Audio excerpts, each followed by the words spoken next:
பிணையில் விடுதலை செய்யப்பட்ட தன்னை மீண்டும் சிறைக்கு அனுப்ப முயற்சிகள் முன்னெடுக்கப்பட்டதாக உயிரிழந்த ஸ்ரீலங்கா ஏர்லைன்ஸ் நிறுவனத்தின் முன்னாள் தலைமை நிர்வாக அதிகாரி கபில சந்திரசேன தன்னிடம் கூறியதாக ஸ்ரீலங்காவின் முன்னாள் கிரிக்கெட் வீரர் அரவிந்த் டி சில்வா தெரிவித்துள்ளார்.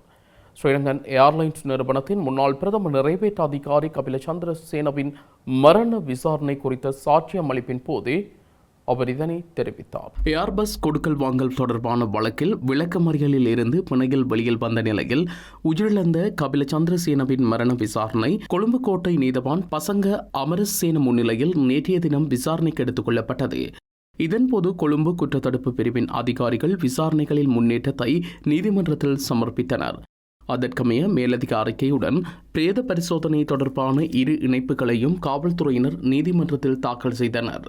அதற்கமைய உயிரிழந்தவரின் உடலில் இருந்து பெறப்பட்ட 2 இரத்த மாதிரிகளை ரசாயன பகுப்பாய்வு திணைக்களத்திற்கு அனுப்பி அறிக்கை கோர அனுமதிக்குமாறு காவல்துறையினர் கோரியிருந்தனர்.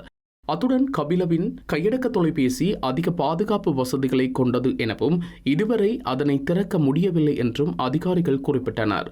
முக அடையாளத்தை தொழில்நுட்பம் பயன்படுத்துவதாகவும் அவரது உடலின் முகத்தை காட்டி அதனை திறக்க முயன்றதாகவும் அது தோல்வியடைந்ததாகவும் அவர் தெரிவித்தார். அதனால் குறித்த தொலைபேசியை அதன் தாய் நிறுவனத்திற்கு அல்லது பொருத்தமான ஒரு நிறுவனத்திற்கு அனுப்பி அதனை திறப்பதற்கான உத்தரவை வழங்குமாறு அவர்கள் நீதிமன்றத்தை கேட்டுக்கொண்டனர். அத்துடன் சம்பவ இடத்தில் கண்டெடுக்கப்பட்ட கழுத்தில் கட்டப்பட்டிருந்த பட்டி அரச ரசாயன பகுப்பாய்வாளரிடம் ஒப்படைக்கப்பட்டுள்ளதா என நீதிமன்றம் வினவியது. அதற்கு பதிலளித்த காவல்துறையினர் தற்போது நீதிமன்ற சான்று பொருளாக உள்ளதாகவும் விரைவில் பகுப்பாய்வாளரிடம் ஒப்படைக்கப்படும் என்றும் தெரிவித்தனர். மேலும் சம்பவ இடத்தில் கண்டெடுக்கப்பட்ட சில மருந்துகள் மற்றும் இனங்காணப்படாத மாத்திரைகள் பிரேத பரிசோதனை செய்த மருத்துவ குழுவிடம் ஒப்படைக்கப்பட்டதாகவும் பின்னர் அரச ரசாயன பகுப்பாய்வாளரிடம் ஒப்படைக்க நடவடிக்கை எடுக்கப்படும் என்றும் காவல்துறையினர் கூறினர்.